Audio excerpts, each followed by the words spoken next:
Good morning. Is anybody there? How are ya? Good morning. Good. Got your How are coffee? you? Oh, I'm great. So thank you so much for taking the time to do this. Of course, I'm very excited. I've listened Yes, to so yes. many of them, but I was like, I would love to talk to Jamie too. So let's get started, shall we? Where you Mhm. at actually?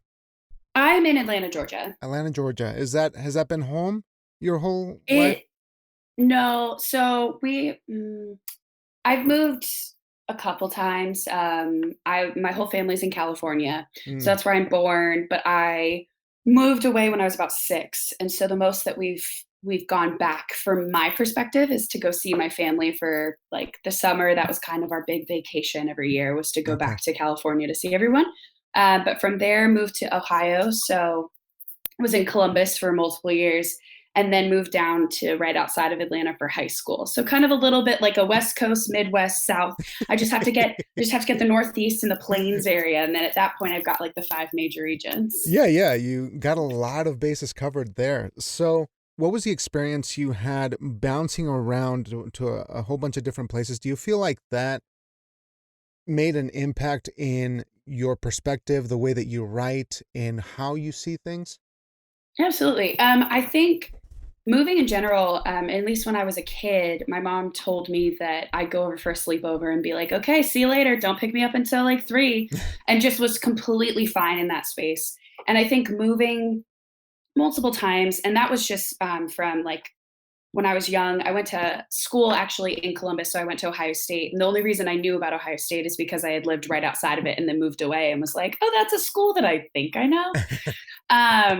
And then I also spent a year in Ireland, and that was definitely like probably the biggest of everything that I've done. But still, all of the experiences beforehand, from like being so young and having to restart, and then being like 8th grade, 9th grade, having to restart, and then going back to school, still Mm, knowing some people in Columbus because we went to the same school, but there had been a 4 year gap. And so the people I knew in my head were the 8th grade versions of the people they were, who were now the 13th grade versions of themselves. And the wow. same for me. Yeah. So I think when it comes to writing, I think it's just played such an overall part in my life, the moving aspect and that whole starting over and like figuring things out, being comfortable with like shrugs of I don't know exactly what's going to happen, but we're here anyway, so we got to make the best of it.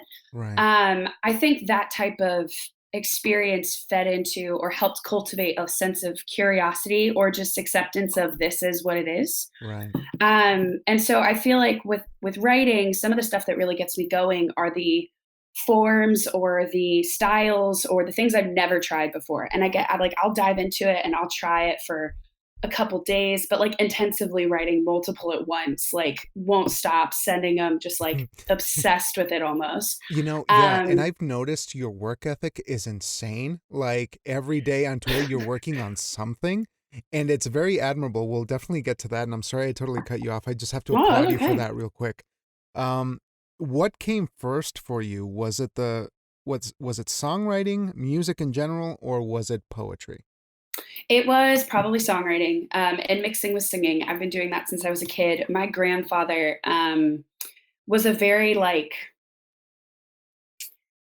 I'm Glam? doing jazz Yeah, hands. you're Yeah, doing I'm doing glam. jazz Yeah, hands. yeah, yeah. No, yeah, nobody can see it, but I'm doing jazz hands right now. No, he loved Shirley Temple. They introduced me to Shirley Temple. We would watch like a lot of her movies. That's how I would spend my time at their house, was watching it on the VHSs. I had this dream at one point to be Shirley Temple, and I was like, I want my hair like that. Put me as a child star. My mom's like, we're not. No, you're So not. We're not doing this to think of you. your It's health. not.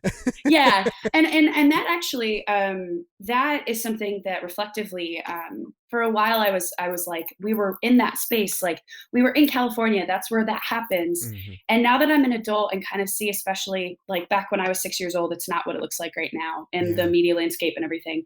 And so retrospectively, I'm really grateful that they were like, we don't want to be involved with anything child related with that type of environment. But also, like, now as an adult, if I want to do something of that nature, if I want to actually invest my time in that area, I'm choosing it for myself, as opposed to that's what you got roped into and you didn't necessarily have Yeah. any other reality. Hmm. So that's just like a side note. But um, Yeah, I think it was probably always singing, and then songwriting. Like I said, my grandfather, he would sing us all the little songs that he knew when he was a kid, growing up in New York.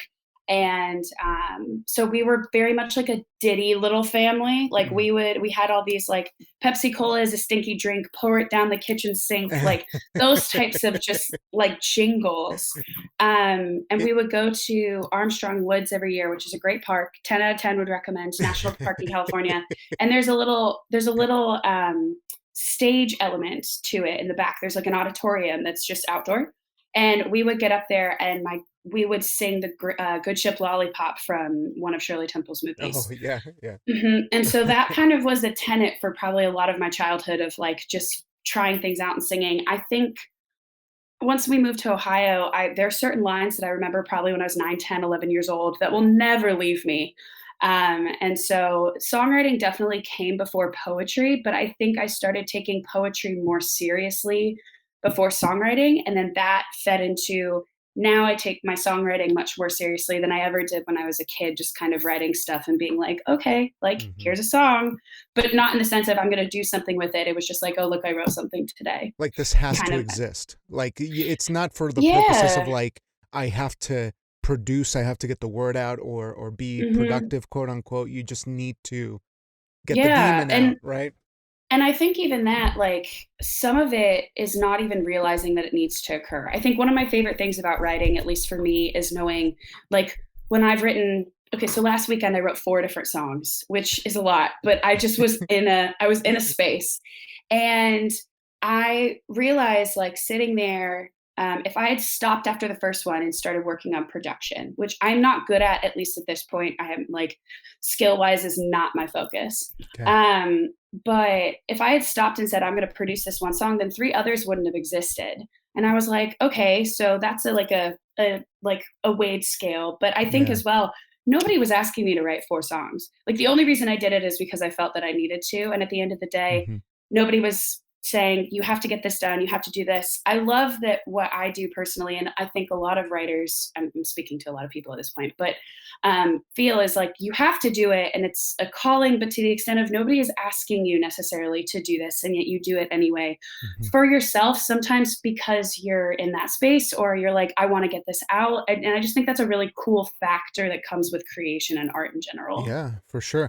And it feels like, at least for me, I've been investigating this idea of constant practice, right? Hmm. Because obviously, from song one to song four that you had this weekend, there was some kind of growth or some kind of Hmm. pattern that you got into that allowed you to let go of what you thought it was going to be and then kind of transcend a little bit. Do you feel like that's Yeah. kind of what happens? I think, yeah. Yeah, I think so. My good friend Lanny Stabile, hers was the first episode that I Yeah. listened to, which was great. But she has an incredible work ethic and drive of getting things done in a very planned and measured sense, which Hmm. I'm always like, I'm envious to the point of admiration, to the point of I'm like, what would Lanny do? Like, I Yeah. think of that. I'm like, how would Lanny go about this? To the point, sometimes I'll text her and be like, hey, so I have this thought. Like, what do you think?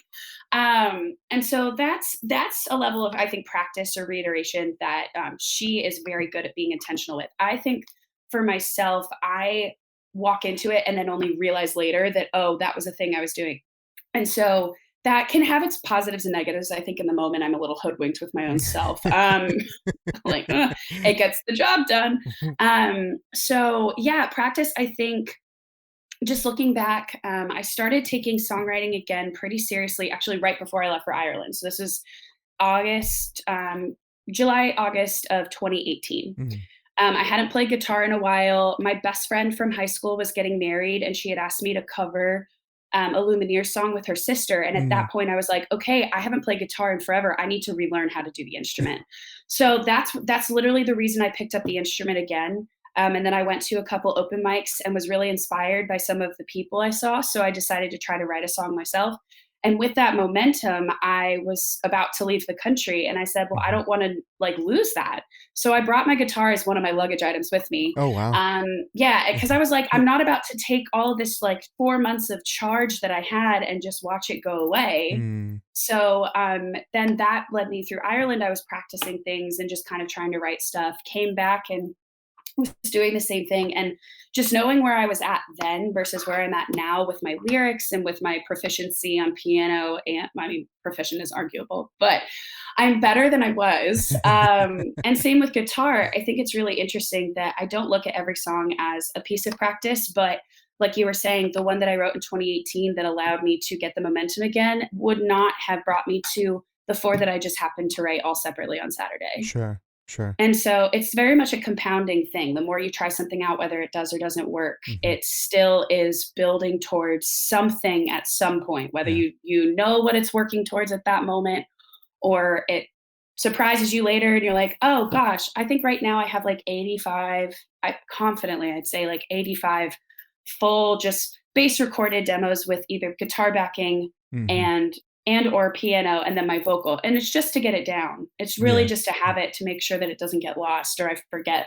Oh, that's great. Um, and so that wouldn't exist had I not felt like I could try that years ago and just do it and see what happened, as opposed to, well, it's not going to be perfect. It's not going to be this, or Yeah. like, I'm not actually good at guitar, or I'm not actually good at piano. And that's true. There are going to be people who are better than me at everything in every realm. But for myself, like, if I didn't give that leeway or that, oh, sorry, I have dogs Oh, too. you're They're gonna fine. bark. No worries. If I didn't give that grace almost, that's a big word I feel like I use in writing. If I didn't give myself grace of just Hmm. trying it out and then it's like, okay, well, it didn't work out this time, but that doesn't mean it couldn't in the future. Like Yeah. try it again, but on a different day. Right, but I think it's a common issue or maybe a serious issue with a lot of folks who are writers and performers because the Mm, the lack of I don't want to say resolve, but it's like the hesitation doubles down yeah, because as a writer you say I it's not ready. It's not ready. Maybe you can put it off for a little while. And then as a yeah, performer, once you get it, you're like, this isn't ready. So it's like yeah. two sides of the same negative coin that are just like kind of going at you the whole time. But I'm curious how you were able to just find this confidence to say, screw it, I'm gonna go for it no matter what. And I love that you're actively sharing the process with us too. At least on Twitter, maybe Instagram a little bit more. Do you think that helps just demystifying this process for you? I think so. Yeah. So to start with like the coin thing or just like the screw it, like it Hmm. is what it is. I think some of that comes from my for singing at least. Because I sing in the car, I sing in the shower, I sing everywhere. I sing when I'm walking my dogs. People probably think I'm taught like but I don't. I'm just like it's always happening. So the first couple times I did an open mic at a local venue. This it's called Suburban Tap. It's like not an Irish pub, but you can Google it and it shows up like that online. But they do this singer songwriter night where you reach out to the person who runs it and you get a 30-minute set. Wow. And it's like it's not paid, but that at the end of the day, 30 minutes of time that you have to figure out how to fill with your own content is like I feel incredibly confident now that I have way more. I know I have more than 30 minutes because last time I was too short and I had more songs and I was like, oh my gosh, I can't fit them all in. And so that the first time I used it as a launch of Maddie's going to Ireland. So I'm doing this as a bucket list. I was like, I'm going to Mm, do this because I would be upset with myself if I didn't before I left. And that served as when I came back, the person running it, Chip Jones, and then other people, they were excited to see me again. They were like, oh my gosh, welcome. And like, we're super kind and we're all at different levels, different like acts. And so the cool part is you're there for 30 minutes, whether no one is there or whether tons of people are there. It just got to be a space where I felt validated because the person running it, Chip, is so kind and was like, no, like, would you like to do this? He would ask me like, hey, when do you want to set up your next one? And that to me is like, oh, so you enjoyed this and you want me to come back as opposed to you're doing it out of courtesy. So that definitely solidified a little bit of my performance like line of I mean live performances are never going to be perfect and if mhm. they are you've had time to rehearse them over and over and over and over and like I can Yeah. stand in my room and play guitar over and over and over but that's not the same environment as standing in front of people to Mhm. sing to them anyway. Yeah. um But so yeah, come to think of it, it's I think you might have been desensitized from just being in such an open family that allowed for performance to be a part of life. Like it seemed like yeah. family just kind of encouraged that surrounding was just very open to you being expressive. Mhm. So it was Yeah. less of an issue than maybe the writing then, like having to build your own material that way? Yeah, I think, and my parents, they still root me for this. So I would not sing for them, in the sense of, "Look what I wrote." I would, like, Yeah, sing along to songs, but it was never like, "Look at this song that I wrote." And yeah, in high school, I wrote a song, played it for I was in band, I played yeah. clarinet for 7 years, but 4 years in marching band. And we had this thing called Band Camp Idol, which my friend and I wrote a song, and my friend Elaine, actually, I saw her this weekend. We were talking about that, and I have the lyrics originally from when we wrote them out when I was 15. And song is not great, but it was a big deal that I wrote a song and played it at band camp, and I won first place as a junior, Oh, which does wow. not happen. Yeah, Yes. yeah. I would not play that song for my parents. They did not get to see it before I played it live. Like, I would not, if they walked in and I was practicing, I would stop and I would wait for them to go. I Uh-huh. would wait for them to walk away. Yeah. Same thing in the last couple of years. It's only gotten better in the sense of I'll write something and I want to show them right away because I'm excited about it. Uh-huh. But it took a long time to get there with my own content. Oh, yeah. Yeah. And so, yeah, I think the writing aspect or the confidence in what I was saying or how I was saying it has grown. And a lot of that, I think I genuinely attribute it to the multiple years that I focused on poetry explicitly because that is so word based. Mhm. It doesn't include, like, I remember songs a lot better than I do my own poems because I need that sonic, and not that the Yeah. speaking doesn't come sonically, but I'm always up in like It feels a sing unfinished, song. right? Like Yeah. as a true performer, right? You have the For my text. headspace, yeah, Yeah. I'm like, the Yeah. text is there, and I will say them, and I'm like, I know how to orate them, but I still have to read them. They're not gonna I've never been a poem memorizer, because I want to then, like, come up with a melody or something behind it, and I'm like, "No, Yeah. that's not what this is." Yeah. So because of those couple of years that I was very intentional about poetry and trying out new things, now in my songwriting, there's a lot more line breaks that I try with pauses, which I never did before. Mhm. There's certain plays or word plays that like will put in or referentially, and that wouldn't have existed had I not spent multiple years like trying more page driven things as opposed to okay, well, what am I singing this like? Yeah. And so that's been, I think, of my most recent songs.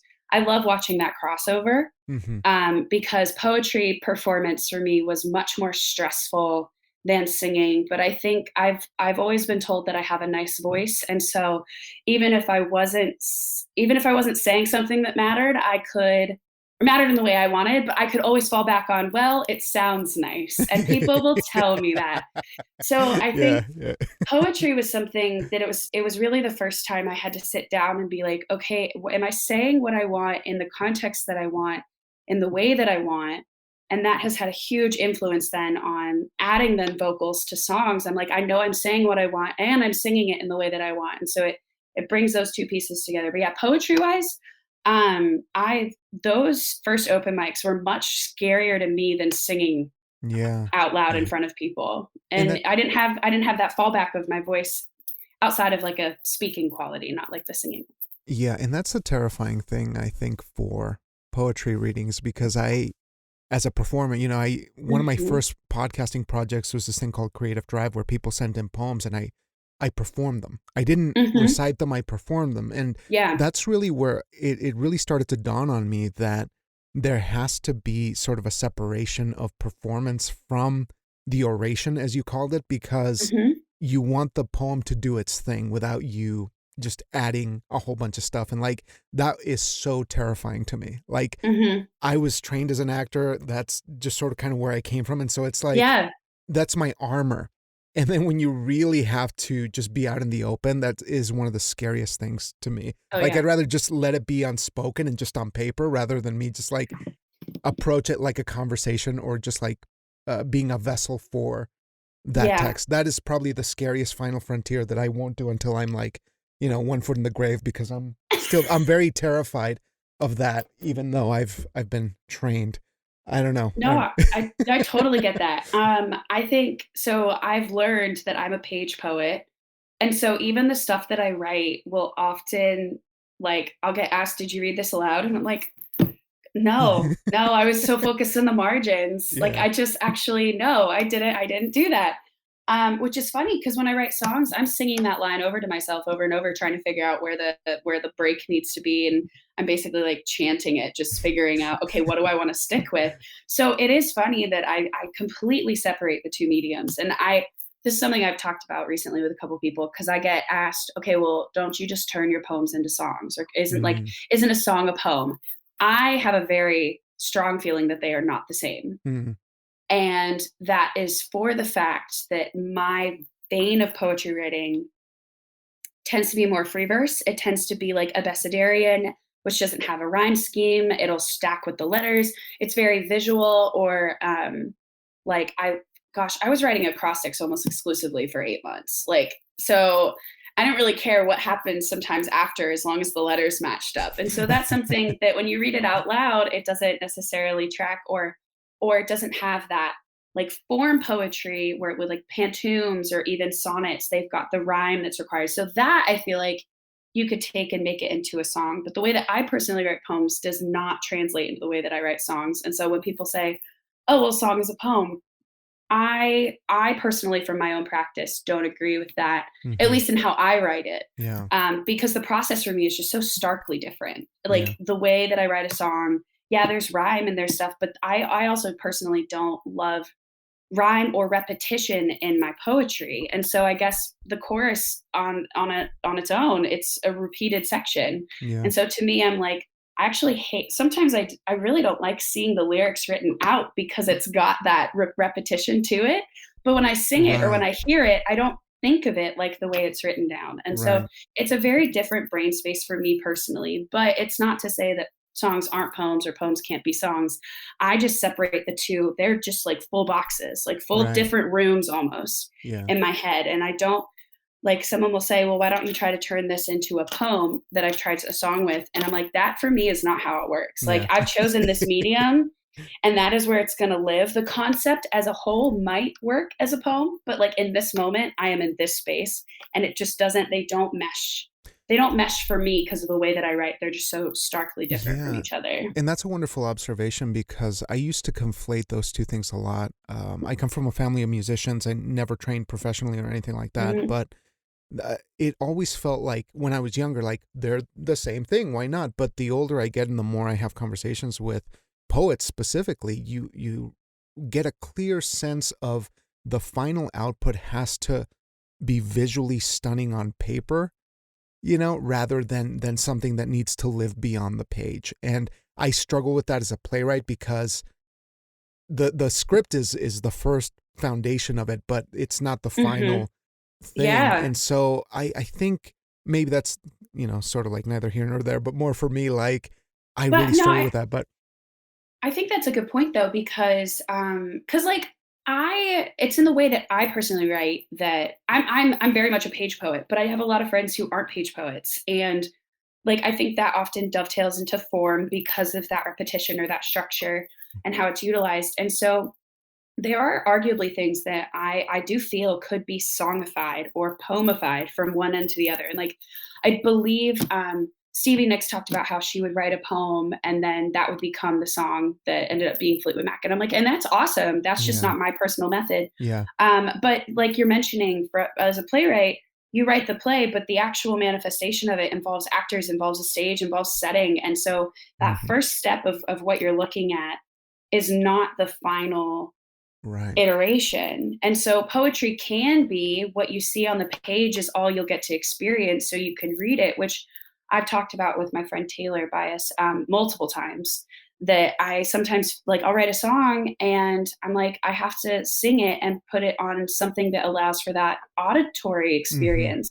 Whereas with yeah, a poem, a lot of journals now are doing the sound clips, which is awesome, I so love you that. can hear them. Yeah, Yeah, that's wonderful. So if that's an option or if that's like part of their platform, wonderful for accessibility, great. Sometimes that's not the case, and so you can have a poem that is just written in on a page or on a book page, and that is your experience that you read aloud yourself. Whereas with songs, like I can write something and have a demo, and then I'm still not to a place where I can put it out to where it's something people can like I'm using my hands a lot.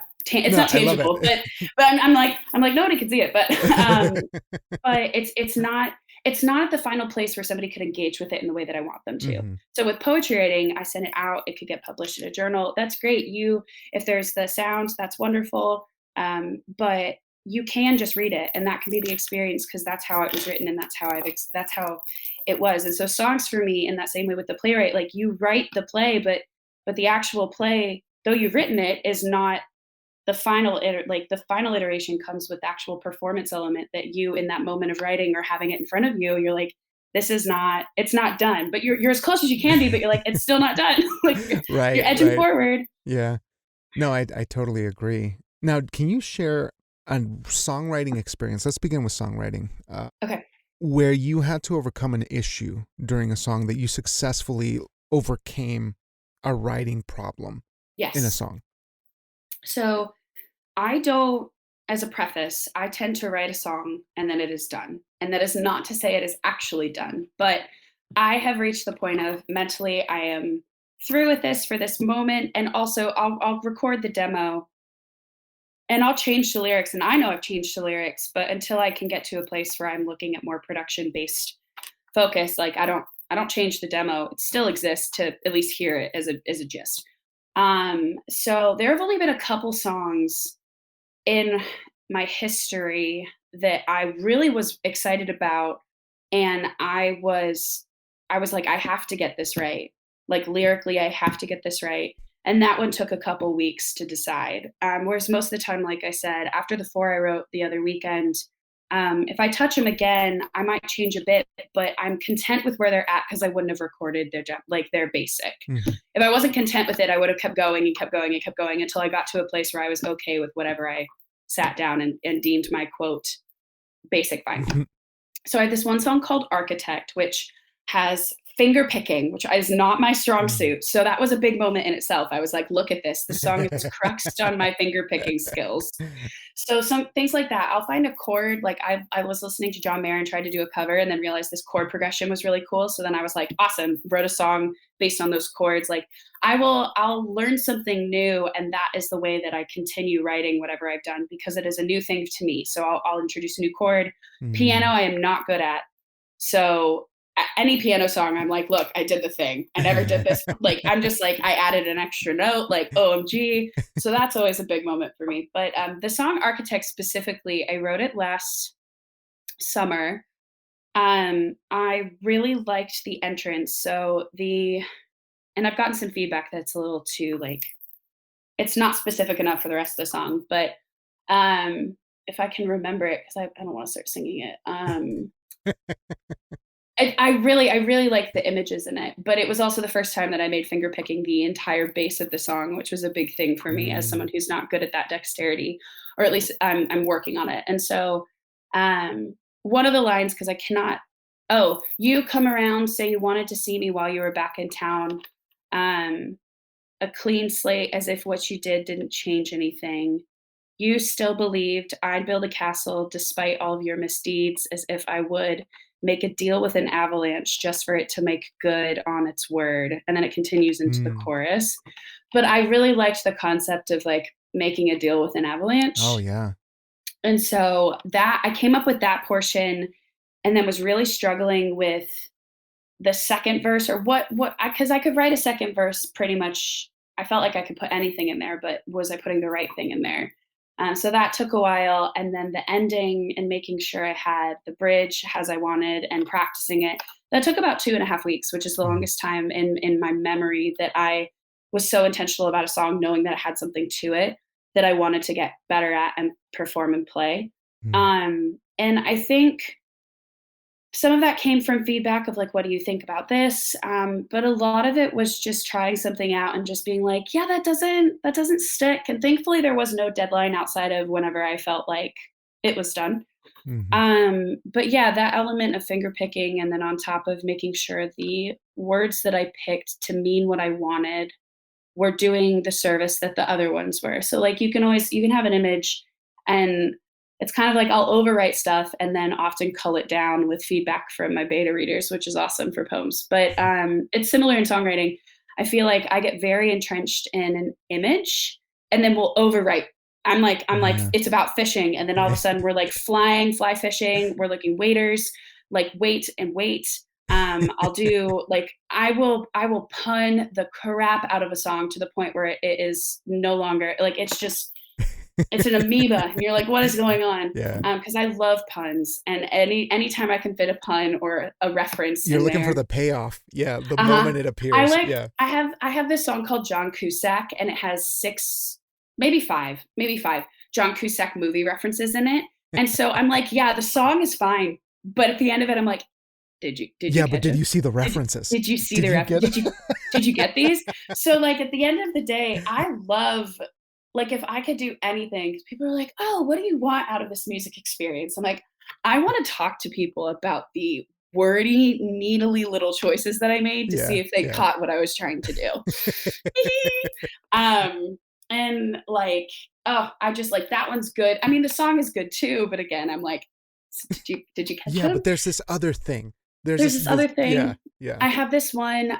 It's called Streetlights.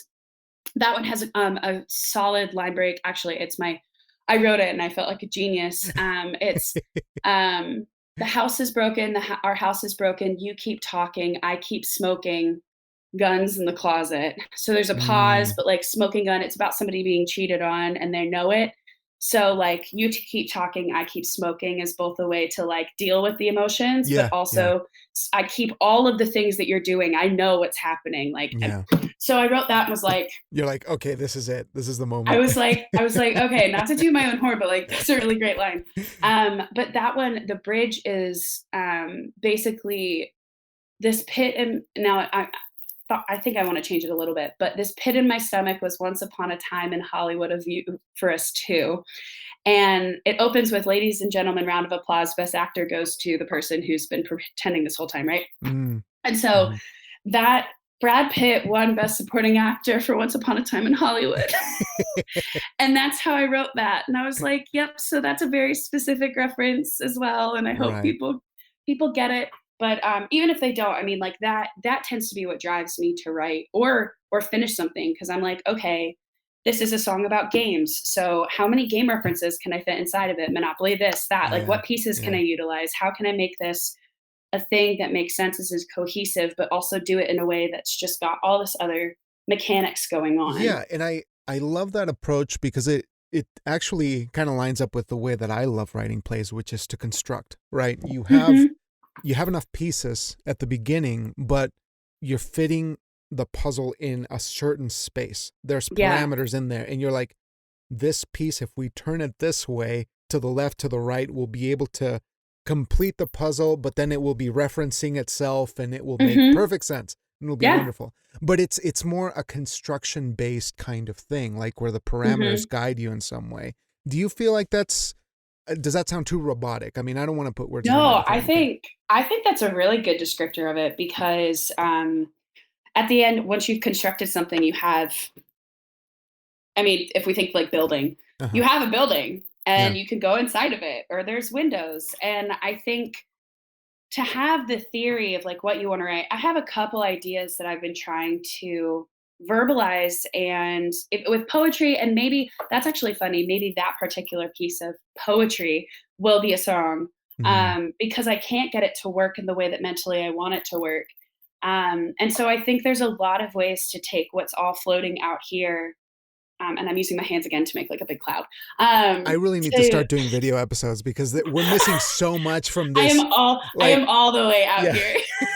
I love it. No, I'm like, what do I do with my the it's my benefit of language. Yeah. singing? Yeah, You the know, benefit of I singing. wake up in the morning and the first thing I do is I say, "What am I gonna do with my hands?" What am I gonna do Like, with that's my like the first hands? thing, like, yeah. The benefit of singing and playing guitar is that my hands always have something to do, Mhm. as opposed to just singing and having somebody do backing. I'm like, no, I know what my hands are doing. They're playing, which is good. But then also I get distracted from one or the other, and I'm like, okay, so there are gives and takes. But yeah, no, I think construct is a really good word because it kind of takes all of that and makes it an intentional layout. I mean, because you already have like songs. There's a lot of songs right now, I feel like, in the contemporary pop that don't have bridges, and people are like, we need bridges, or not, sorry, not bridges, pre choruses. Mm. And like, we need pre choruses again. And so I'll think of that like, does this song work with the pre Mm. chorus or that? But there is like a structure of you do verse, you do chorus, you do verse, you do chorus. And so that's a great place to start. And then sometimes I write completely outside of that, but it still has some of those tenets to it. Mm, And no, I think construct is a really a good way to put it, mm, um, for the fact that you still come up with something at the end that's different, but it still has the same like steel beams or bones yeah, yeah. despite what is filling it inside. No, I really like that. I don't think that's robotic. I mean, it also makes me think of construction paper. Like, and Mhm. when I think of the word construct, which is very colorful. Right, So yeah, on that yeah. flip side, it's like, yeah, construct could be a very like Right, you put the brick here and then the brick is down. But I'm yeah. like thinking, well, there's rainbow But like yeah, no that you buy at the store. right, but I do agree with you because I think some folks get hung up on the idea that structure or some kind of rigid parameter is like the death of creativity, but, you know, coming up in dramatic writing, that's all I know, and, like, Mhm. for me, it feels like you need scaffolding to drape your shit over, Yes. like, you need something to kinda give it some kinda shape, and people will still find the I guess, their way in, right? Mhm. As long as you put a door in there, in the structure, they'll be able to get in. Yeah. They'll Yep, find a way. exactly. Um, Exactly. but, I wanted to ask you of, like oh, there's so much I wanna ask you, and we're kind of running out of time. Um, what are some works that you listened to growing up or stuff that you listen to now? You mentioned John Mayer, who, like, is, Mhm. incredible, like, one of my His favorite guitar skills, concerts. I'm just like, Yeah, "Okay. yeah. It's like Whew." that's why I said, like, I'm not gonna play guitar anymore, like, It's yeah, it's yeah, ridiculous. I know so I'm working on 3 songs for production right now, which is awesome because 'cause I've never done that. This year I said, "We're gonna do this because 'cause you've wanted to," and I finally said, "Great, amazing." Nice. But I was talking with him about it and specifically with that, like, 4 songs versus the 1 song and produced it, and my producer was saying that, "Yeah, your strength lies in writing, absolutely, like, that's what you like to do." He's like, "You get very specific and start talking to yourself about how you want the lyric to sound or work." And he's like, "And that's awesome." Like, and not even the singing. I know how I want it to sound sonically with the way I sing Mm, it, but it's like, does this word make sense? Or does this word trivialize what I'm trying to say? Or should I switch it to this? Or blah, mhm. blah, blah.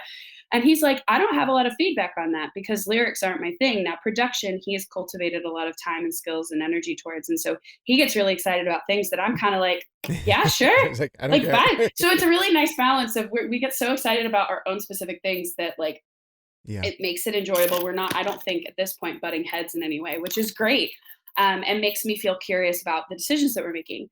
And so, oh, I got distracted with I was talking about the producer. No, No, it's but okay, I three love songs for this. production, three Yeah. songs production. Oh my gosh, what was the question? Oh, I just literally in routed in mu a different place in my brain. no, this is perfect. Musical influences. Yes. Okay.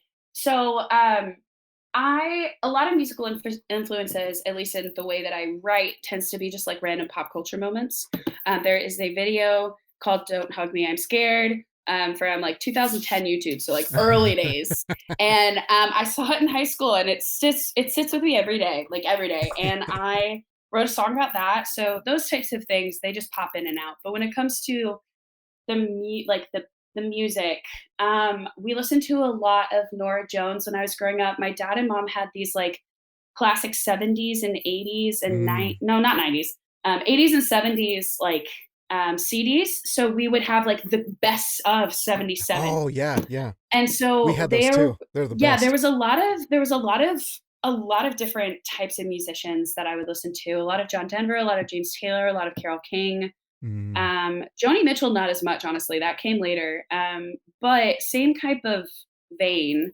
And then mhm. when I started getting older, I'm listening to like more Kelly Clarkson, vocally. I mean, she's amazing and love all of her stuff. But she was also like a tenet of my childhood. So I think that's also moments too where you have an artist that you love. Like I loved Aaron Carter when I was a kid, and now I'm like, oh, that was a choice, Didn't but I wouldn't didn't have pan out known. so well. I was 7 years old. I wouldn't have known. But so Uh, those types of artists. But yeah, Nora Jones. I loved Andrea Bocelli. We did a lot. mhm, I was super big into country too. So Faith Hill, Martina McBride. mm.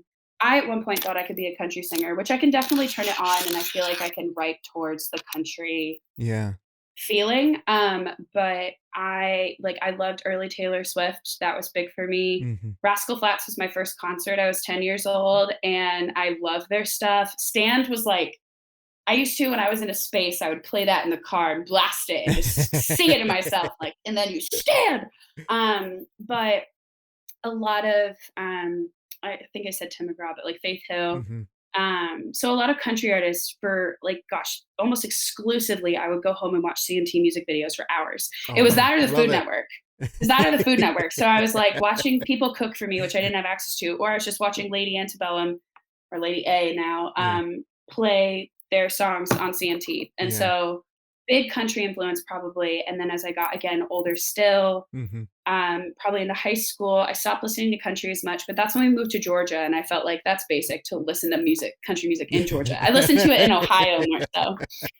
So I Now it kind of stopped. belonged. Yeah. I stopped doing that, but I listened to Andy Grammer. He was a big one growing up in high school. Mm. I was a big fan of Tyler Ward. He was a YouTube musician, and now he works with the Songhouse Co. in Nashville. So Oh, they do cool. songwriting things. Yeah. So it kind of, I feel like a lot of it has always been singer songwriter Yeah. base, which then informed how I wrote stuff. But I Mhm. think too, the access, not that I couldn't have tried to find a piano or asked to do this, but I'm not like the very intensive practicer. I Mhm. am if it strokes my excitement or curiosity, I can do it for hours and not Gotta follow notice. it. But Yeah. but if you're saying here's the list of things you have to do prescriptive to learn the skill, I'm like, yeah, that's I kind of will I was practicing kind of like you floss right before you go to the dentist. Mhm. You were hoping that they didn't realize you didn't do it for a while. So like the Story of my life. my guitar teacher would come over and that like lasted for a year or two. I think it didn't last that long. And he'd be like, "So what'd you practice?" And I was like, "Yeah, yeah, it was just stuff 30 minutes before he got there. That was the max I did that week."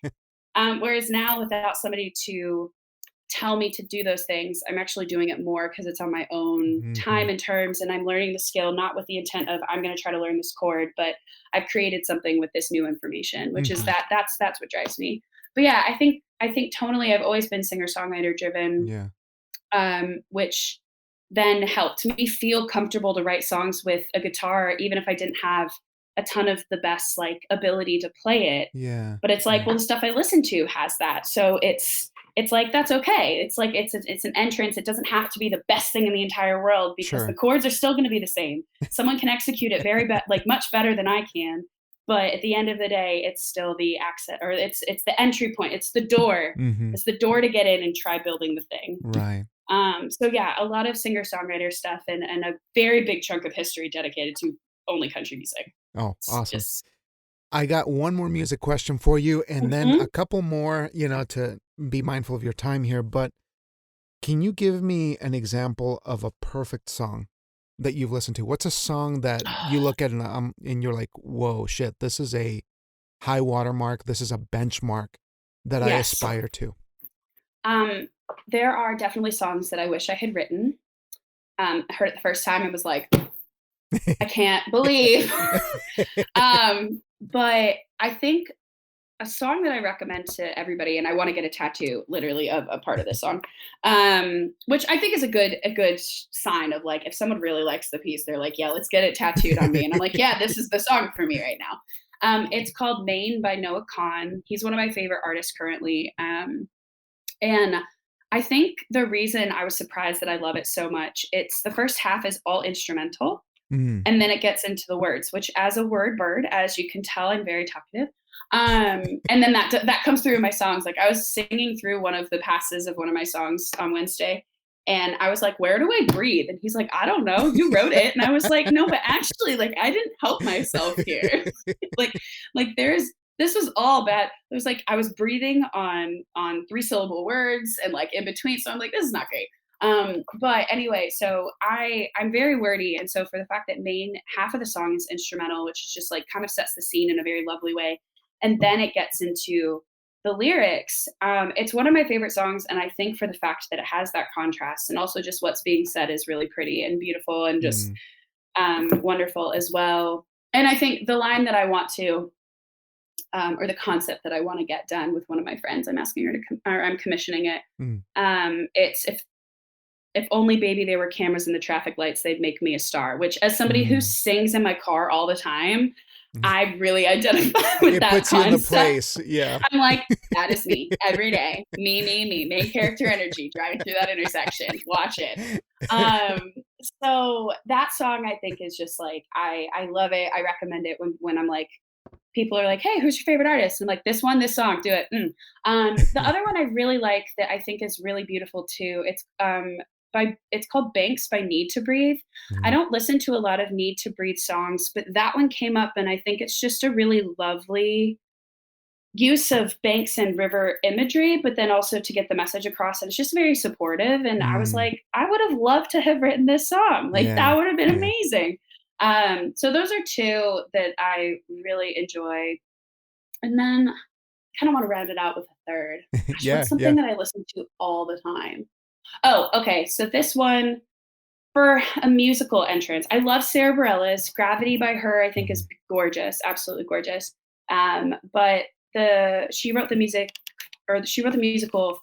Waitress. rendition of Waitress. Oh Yes, yeah. Yeah. I love When He Sees Me.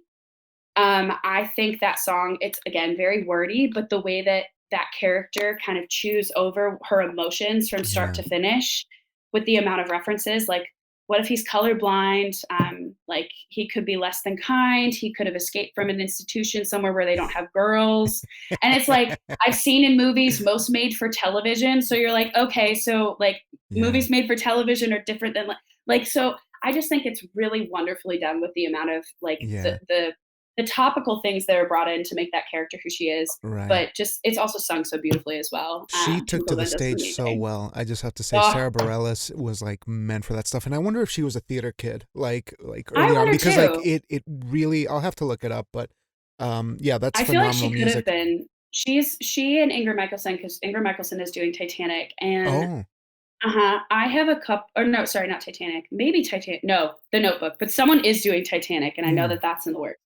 Um, but I have a couple friends who, when I write something, I get told this is really nice. I sent them something because somebody, okay, when I say who wants to hear this right now on Twitter, you like that tweet, and I will be DMing you and I will be sending you the video. So, like, it's not like oh, I mean it. Like, you like that Yeah, tweet, and yeah. I'm going to email it to you. Like, I am so intent on sharing. And so I did that to one of my friends the other day, and her fiance called me and was just like, what? And I was like, oh yeah, sorry, I wrote a song. And he's been very complimentary. He's like, you have great entrances. Have you ever considered musicals? And I'm like, yeah, Mm, I just don't have a narrative that I can write to at this moment. Like yeah. I narratives are lengthy, and it's not to say that I don't have hopes to write something of that nature, but I'm very much, if you give me a character or situation, I can play with what's there and make Hmm. it into a song. And so I'm Yeah. like, right now I just don't have that grounding to make a Right. musical, adapt it. But I get that a lot of like, have you considered musicals? And so watching Sarah Bareilles and Ingrid Michaelson go from where they started to what they're Hmm. doing now, I'm like, that is the dream track It's right a there. great model to follow. I mean, you can't go wrong with It's that. no, And you can't. And you're also like their entire discography is like testament enough to say, or testament itself to say, hey, look, I'd like to give this a try. And you're like, yeah, well, look at all this stuff you've written. Absolutely. right, right. So yeah, and I think it's a I don't want to say sustainable model because it's I don't know if that's the right word, but I think to start with what you wanted to work on and build out for what you had, and then look to take something that's very loved or well known and then adapt it with what you already have cultivated for yourself through writing. I'm like, you've just spent your whole life creating, creating, creating. You've honed that skill. Like you've Hmm. honed that. What Yeah, should I or shouldn't I pay attention to for this character? So yeah, they're definitely like that when I saw that progression, I was like, that's the blueprint right yeah, there. That's the absolutely. blueprint. What a beautiful journey they've been on. And I'd be remiss if Mhm. I didn't mention that actually my wife and I danced to Ingrid Michaelson's God, and I'm blanking her big song for a You and wedding. I? No, the other Is it one. you and we're oh my gosh, the we're other gonna cut one. this part out. No, Take Me the Way I Am. yeah, The the Way I way I Am. am, the way I am. No, Wow, that's and good because I I was had a like total brain lyrically. fart. Not enough coffee this morning. I'm gonna cut that because my wife is gonna be furious at me. Okay. She could be like, "What Yeah, are you I talking can't about?" think this morning. But yeah, lastly, okay, because this has been phenomenal and we barely scratched the surface with I know. poetry. I Will, know. listen, you got to come back and we got to talk about poetry some more. Maybe when you get the production taken care of with some music, let me Hmm. know and we need to come back and chat Yeah, I some would more. love to. This has been Cause phenomenal. yeah, I this has been so great. And I think when I messaged you and I was like, "Hey, I'd love to do this." I was like, "What would I talk about?" I know I have a lot to talk about, and I know Jamie has really great questions. So I know we'll answer Yeah, things. and this is my favorite type of interview because we go to different places and Mhm. my goal is to not talk about what we plan to talk about. Yeah. And That's really it.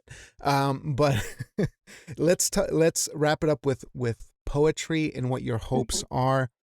Maybe Twitter community because this has been so important for all of us. I mean, I feel like I found my creative home in Twitter, which is Yeah, really strange. It's really it bizarre. is. Um, what Yes. has the community done for you, and what are your hopes for creating community online?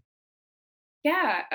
So at the current moment, I've been having to temper my social media usage. I think it's because I have something that I'm leaving the country in September. I'm Oh. going to grad school. And so it's very exciting, but I am currently not working. Hmm. So I have been on social media a lot to the point where that's all I do with my day. And then I leave. I'm like sitting here and I'm like, okay, so not even what did I do, but like, I don't know where I am anymore. So I've been having to kind of scale it back for the fact that when I was working 9 to 5, I wouldn't be on it all the time. I would touch in for a little break. Whereas now I've made that basically my job. And I'm like, Mhm. no, no, no, no, this is Yeah. not healthy. Yeah. But on whole, I mean, I wouldn't frankly have published anything without Twitter.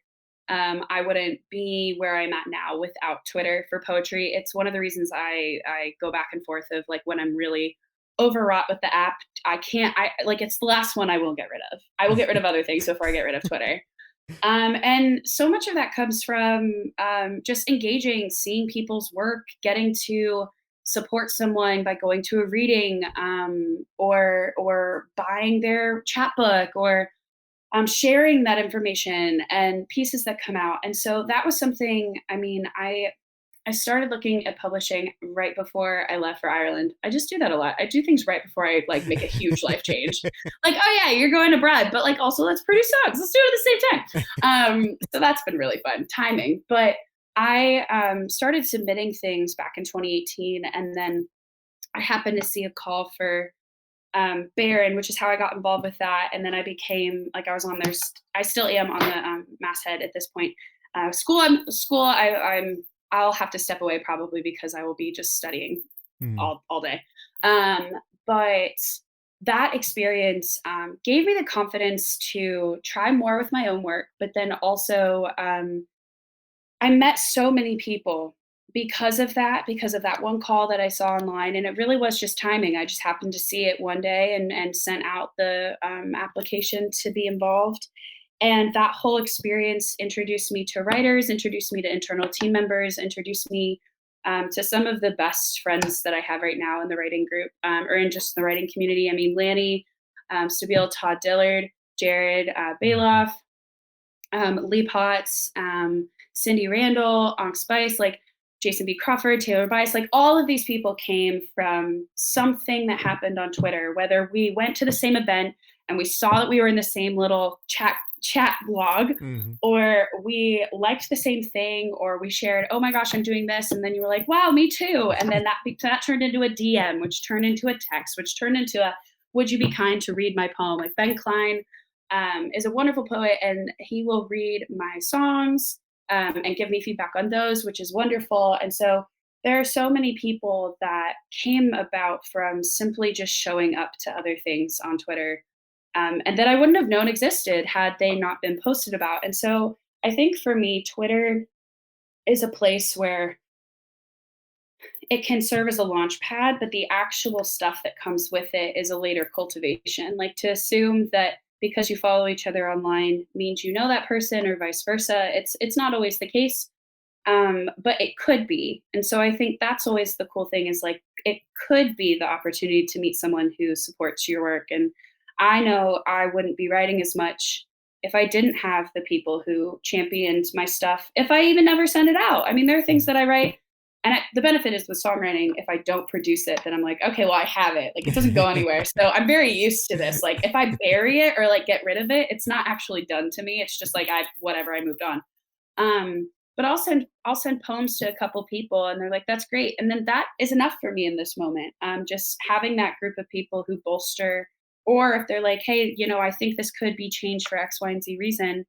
That substantiation is super, super important to me as an artist, and I wouldn't have found it had it not been for being online and being on Twitter and kind of seeing what was going on, and then who I connected with, and did so. And again, not just like, oh, we follow each other, but like a later separate, I don't know, like messaging or sharing something or saying, hey, I saw this, it made me think of you. Like those types of moments that you would have probably in, like, if you were in person with that person. But just, hey, like, saw this and it reminded me, or I thought you should give it a try, or like Mhm. your work really spoke to me. Have you considered submitting to this call? And I think too, so one of the things that I want personally to work towards is an album or a collection. And I saw this tweet the other day. I have not listened to Beyonce's new album yet, but it was talking about how Beyonce is a reminder that albums and that whole experience is a world building exercise. It's just building a world.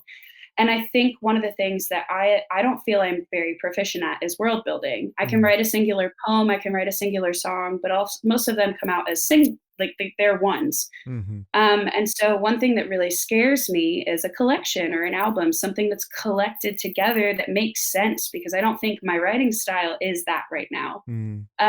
And the community that I've created on Twitter, the people that I now know who have collections or are working on collections, seeing that all the time makes me feel like, okay, I could do it. And then they're also like, so when's yours coming out? And I'm like, I don't know. Like, this is kind of, but kind of having that positive reinforcement, even when you're not asking for it, is just like, it does wonders. Even when you don't know you're in a slump, you're like, gosh, I just can't. Like, why am I even doing this? And someone's like, okay, so when is your collection coming out? And I was like, well, if you really want, like, I mean, that's great. It's nice to know that people would want to read something longer than just one thing that they saw of mine on Mhm. the internet.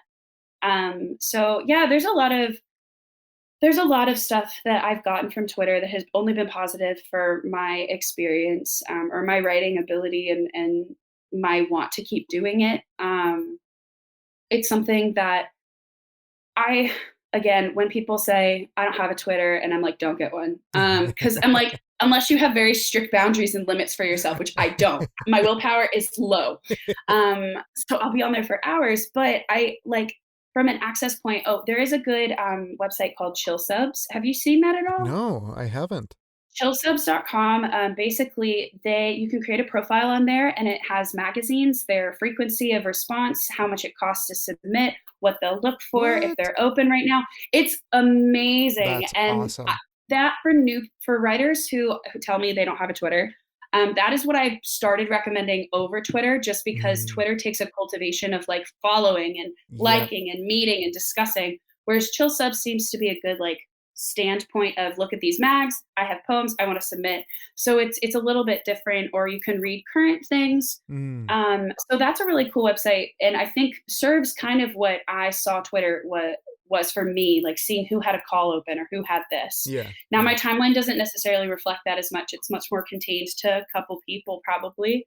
I've also turned off trends, so I don't see any of that, which is amazing. Oh, that's smart. Um, Super smart. But yeah, so that's a really good website for the submission process. And I've been saying to people, again, who don't have Twitter and want to get involved with writing a little bit more, it's not to say that you can't be on Twitter and actually connect with people that way, but Yeah. I'm like, if you want to just see what's out there as an exposure method of what magazines work for you, or what writing you're interested in, that's a really good hub. And then Mhm. they also have a Twitter profile and a newsletter that comes out, I think, every month.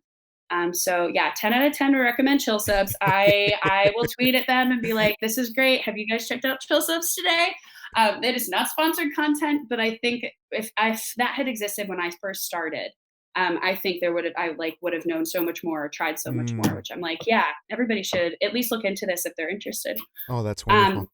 but yeah, that's, I think, from community, a magazine that I really adore. Only magazine. Mm. They're fantastic, and I think they do a lot of internal community efforts, and I know, one of the founders, and I'll talk to Brandon sometimes, but I just think their initiatives are really cool, they're very on the ground, they have, like, a coffee that they worked with a local coffee shop Oh, in, I wow. think, Youngstown, Ohio, and so that community collaboration, I think, is taking what was started online and then bringing it out into the real world too, Mm. where you can order that coffee to support the mag, so Oh, it's beautiful that's to a see. really yeah, that's a Yeah. really cool thing, and I know other places are doing that, but that was one knowing, only kind of from the start into where they're at now. It's just been a really cool growth process, so also check them out.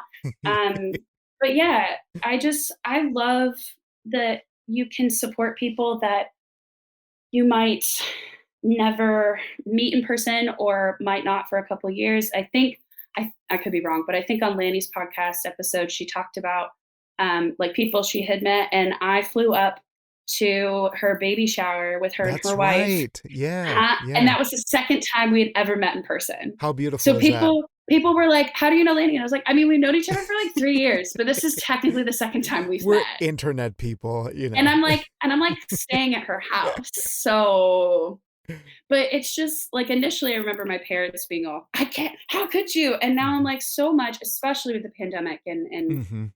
how that changed all of our lives and is still like continuing to change them. Um, my online the people that I met or talked to online was more so than anybody I was proximally around to, other than Mhm. my parents since I lived here with them. But, yeah, that those relationships were really strengthened, and that was when Lanny and I definitely got, like, deeper into friendship, same with Todd, same with Cindy, like, Mhm. all these people, that now I call really close friends that I love to share stuff with, or when they have something, I wanna share it immediately and tell everybody about it. So, Right. my favorite part about the online community is being so excited to shout from the hills that your friends are doing awesome things. And not even friends, Beautiful. just people that you admire. You're just like, Yeah. "I just love that you are doing great." And even if they're not doing great, like you're like, well, I'm here to support you regardless. I guess like at the end of the day, I'm like, I'm supporting you. And that is the situation. Good or bad, not good or bad, but there's nuance to that obviously. But like I'm gonna support you because I believe not only in your work, but you as a person, which I think is something you can always say, I love this poet, I support their work, but like there's such a gift and a blessing to get to know the people who then create some of the coolest stuff that you get to experience. And I'm very lucky that a lot of my friends are some of my favorite authors. So I love them so much. Well, that is, just a beautiful, inspiring, and amazing note to end on, and I wanna thank you so much, Maddie, for your joyful spirit, for the support that you're putting out into the world, and, of course, for these amazing works that you're doing in song form and poetry forms, and whatever else is to come. I just wish you the best. I think it's gonna be an awesome, awesome time ahead. But please let me know when you have your next project lined up, when there's I something else that will. you gotta have on our radar so that we can keep talking about it. And we didn't even cover the newsletter, which is Oh, we did it. Oh my an gosh. amazing We did pun, it. spearheaded by yourself and three other amazing folks. Yeah. But we'll have to talk about it a We'll little have to bit more. table it for next time. That's right. We'll have to wait for the next winter. Yes, but Winter is coming. for the time being, check out the newsletter, and I'm gonna put descriptions and all this stuff on there. But is there All good. any other website or things that we should be pointing to? No, You got a all of Reverb, right? Reverb Nation. I do Yes. okay, so here's the thing, I don't use those a lot. Okay. Truthfully, it's like I created Instagram accounts that were for my music, and I'm like, "It's too many to handle." So, Yeah. you can find me pretty much at Madelinsky, Okay. which is basically Madelinsky spelled incorrectly, because I did that once and was like, "Who else is gonna make that mistake? No one." So, I made the mistake intentionally. But that's like Twitter, TikTok, which I now have, ugh, Twitter, Yeah, we TikTok, gotta get into that next Instagram. time too. It's a time. Let me tell you, I am not Oh. good at it. But I have one. I wanted to make it so I could save my username. So now Oh they're all the yeah, same yeah. across all platforms. I was like, listen, I did the thing. But yeah, and then my website, I actually just routed that madelinksy.com or wrote Madeline, either one. And I don't update that as much too. So probably Twitter. It's Twitter. honestly probably Twitter. All That's the roads place you're lead to gonna Twitter. find me. All roads lead to the tweet. All roads lead to the birds. Oh, wonderful. Well, Maddie, it was such a wonderful time. I hope we get to chat real soon, but we will catch up on the internet as always on Absolutely. Twitter. Jamie, thank thank you so much for having me. This was so This was a fun. blast. We got to keep talking, and I hope that you start writing musicals. I That's really my goal. You got to get to it. I do. I know. I know. I can imagine the problem with being in band for so long, like 7 years, is that like when I think of something, I'm thinking of the full backing, but I'm like, Yeah, I can't yeah, play trombone or French horn. So I guess I could MIDI data, but that's again yeah, yeah, production yeah, beyond yeah. my But ability. just But that. All we got to do is just start small. All you need start is your small and build guitar. out. All you need. You could do a one woman show, I like that. could. I really Honestly, could. that would be super awesome. And I love that no budget stuff. I love that minimal, and you can make something awesome And happen. So you can make wonders with very yes. little on the no, that's so you're so right. Yeah. Oh my gosh. Sorry, I go on these tangents because I want everyone to do like a no budget show. So I'm the problem. I would love to do a no budget musical.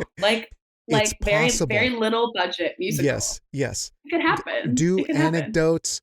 The narrative will reveal itself to you. I'm just gonna keep evangelizing offline, but I'll I'll leave you. I'll let you have your Sunday back. But thank you so much, Maddie. You're awesome, and it's such a pleasure to get to connect with you and talk to you today. Thank you. Likewise. I will see you on the interwebs. That's right. That's right. Okay. I'll be in touch. I'll talk to you Okay. Bye, later. Jamie. Bye.